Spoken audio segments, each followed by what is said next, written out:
Hosted by you/CocoTub.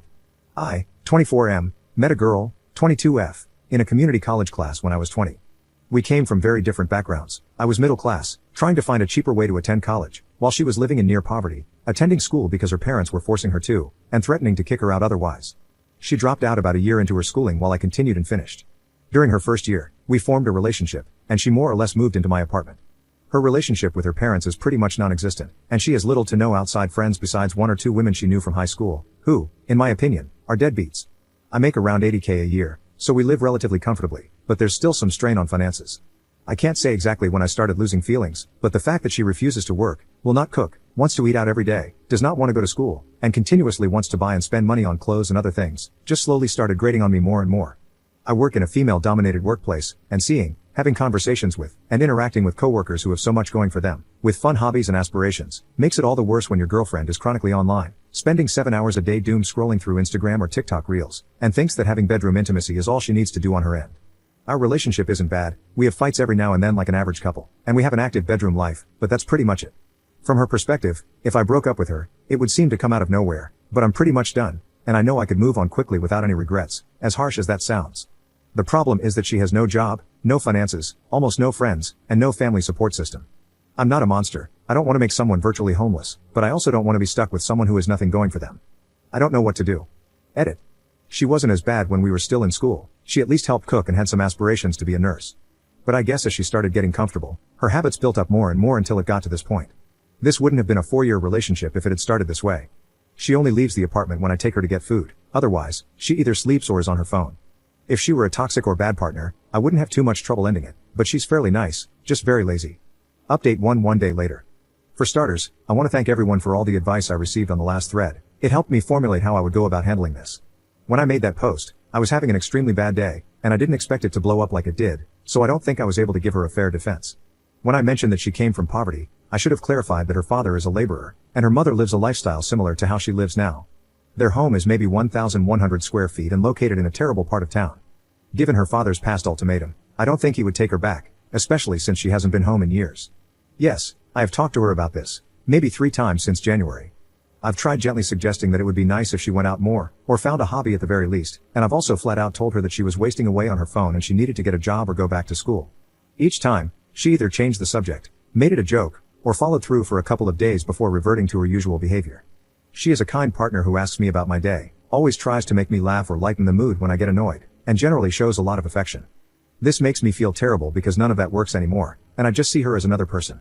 Now for the confrontation. Last night, when we were both getting ready for bed, I didn't take my clothes off. Instead, I stood there and told her we needed to talk. At first, she was just smiling and jumping up and down on the bed on her knees, thinking I wasn't as serious as I was. But eventually, she was able to read the mood. I told her that something wasn't feeling right anymore, that I've tried to make this work and be patient with her for the past few years, but I didn't know how much more time I was willing to spend waiting for her to get a job, go back to school, or just get a hobby, anything. I told her that it annoyed and grated on me that she didn't seem to care about herself, and that I hated that she had no goals or aspirations. This was probably the first time in a long time that she was as attentive as ever during a conversation. She agreed with everything I was saying, even offering suggestions on where she could apply for jobs, what courses were starting to interest her, and even said I could oversee her as she submitted applications online to make sure she wasn't lying. In her mind, it seemed like I was still willing to make this work, and a part of me believed that this might finally be the moment she would change. So it made the next part even harder for both of us. At first, I told her I didn't love her the same way anymore, which slowly, but eventually, led to me saying I didn't feel anything at all about this relationship and was jaded. I was tired, and I wanted a fresh start with someone who was more goal-oriented and wanted something more out of life. When she realized what I was getting at, she started to cry and asked why I didn't mention this sooner. I told her that I had always asked her to cook, to go out with me to try something new, or just to go back to school, even offering to pay for her classes, anything. She said she understood that part, but was upset that I hadn't told her it was leading to me losing interest in her, because from her perspective, it seemed as if I still loved her just the same. She began apologizing, saying she wasn't in the right mental state, and that nothing was motivating her. She admitted that she genuinely had no interest in any hobbies, the only thing she liked was spending time with me, which was all she looked forward to each day when I came home. None of this really affected my emotions, other than making me feel uncomfortable, so I tried to continue by saying that I thought her lifestyle might be better suited with someone else. But she immediately cut me off and became more panicked. She started apologizing again for what she had done, and said she would be a better girlfriend. She promised to go with me wherever I wanted to go the next day, and to look for courses in August that she could start. She said she didn't want to lose me because she had nothing else in her life, and absolutely hated that I had stopped loving her. There were so many tears and so much snot that I said we would have this conversation again when she calmed down, which we eventually did an hour or so later. She pleaded for 2 months to make a change, and begged for another chance, repeatedly promising that she would change. Again, she listed all the places she would apply to, and vowed to be a better partner. I never wanted to make her homeless, so this seemed like a good compromise, even though I still had my doubts. I then reaffirmed that I wanted to see other people, but she was much more adamant about fixing the relationship than about the aspirations issue. She asked me repeatedly to give her a month to try to make the relationship work, and asked again and again what she could do to make me love her again, insisting that she didn't want me to hate her. She said the worst part of it all was that the only person she had was just done with her. It seemed as if she was about to break down again, so I said, okay, we'll see how the relationship is in a month. In my mind, if I was allowing her 2 months to get back on her feet, then by the end of the first month, she would already be ready to move on. I also didn't want her to suffer a complete mental breakdown while I was still living with her, so giving her a month to try to fix the relationship would give her enough time to accept things. I slept on the couch last night, and will probably continue doing so for a while. She came out around 3 a.m. wanting to talk some more, but I told her I was exhausted, and that we would talk tomorrow. She then slept on the floor beside me for the rest of the night, apologizing again. When I told her to stop, she quietly said okay, and sobbed a bit under her blanket. But that's everything that has happened so far. This was one of the hardest things I've ever had to do, but I regret nothing, and feel much better having let everything out. I don't know how this situation will be in 2 months, but I was firm that it was the deadline. This post will probably get buried, so I likely won't do another update, as I don't think anyone will care about this in a week or a month. However, I will definitely private message those of you who have been helping me through this to let you know how it turns out, or to anyone who just wants to be updated. But yeah, thanks. Update 6 days later. Hey all, it's been about a week since my last post, and I thought I'd give an update. A lot has happened, including the explosion of my first update thread. I have over 50 plus DMs asking for an update, so instead of copying and pasting replies, I'll do another one here. I find it easier to write than to speak in many situations, so this has been a great way to help me make decisions and clear my head. Writing everything down has helped tremendously, and I will continue to do so until this is all over, after which I'll nuke everything. After the night of the confrontation, we didn't really speak much at home, and things were dry and awkward for a day or two.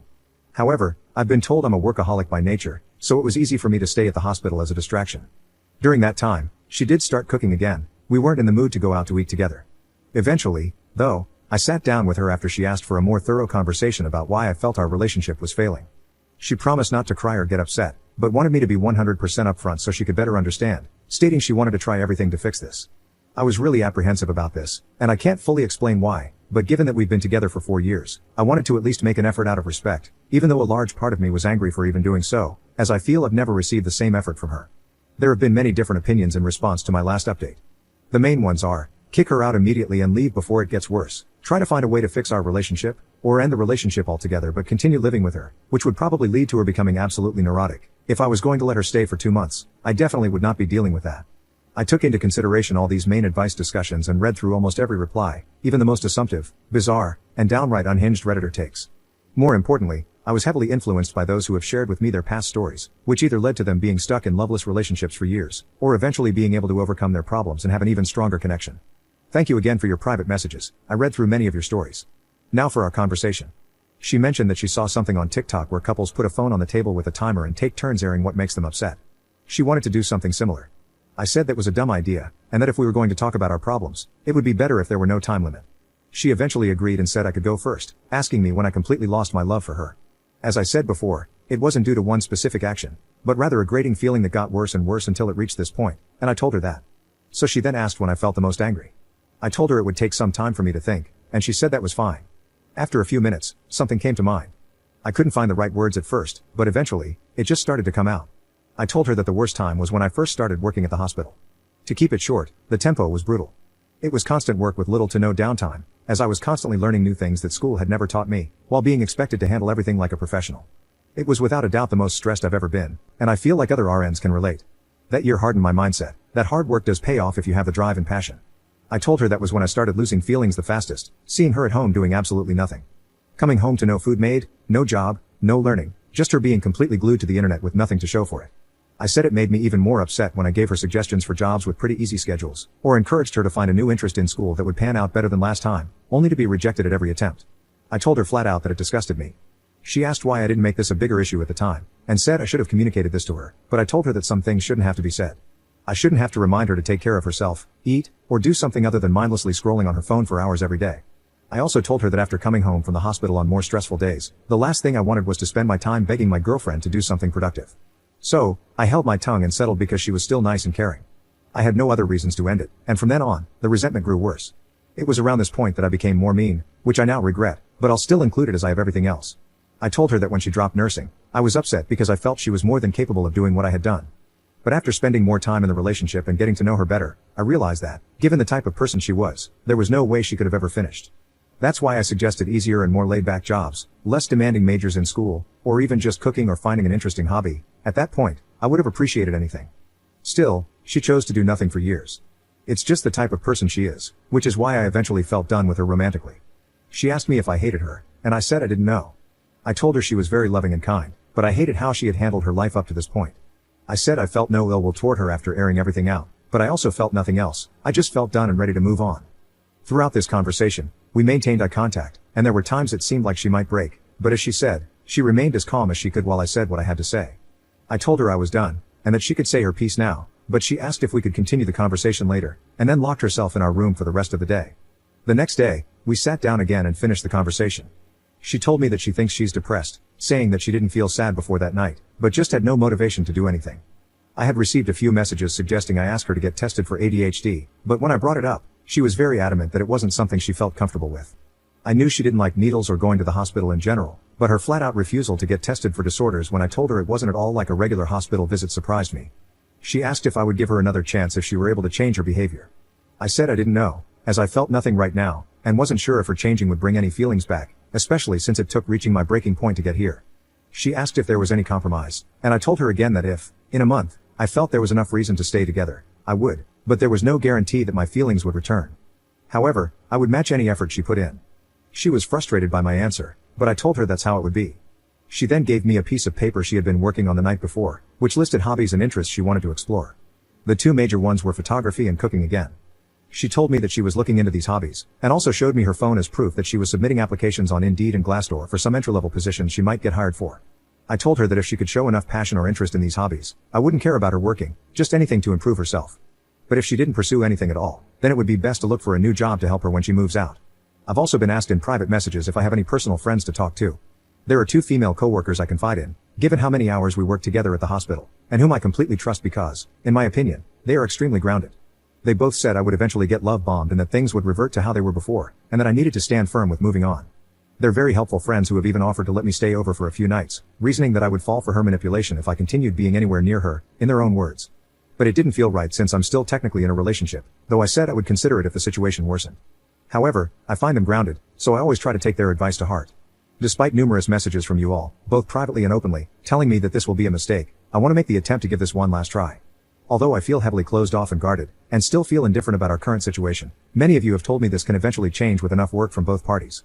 I have also taken the advice of those suggesting I cut off bedroom intimacy, which was my intention from the start anyway, by continuing to sleep in the living room. But each day, she has been sleeping on the floor right below me, even when I tell her I'd rather be alone with my thoughts. She keeps telling me this is something she won't accept. But that's everything so far. The next update will probably be at the 1-month mark, as there's nothing else I feel I need to say for now. I'm just waiting to see if things can get better now that we're somewhat working on this.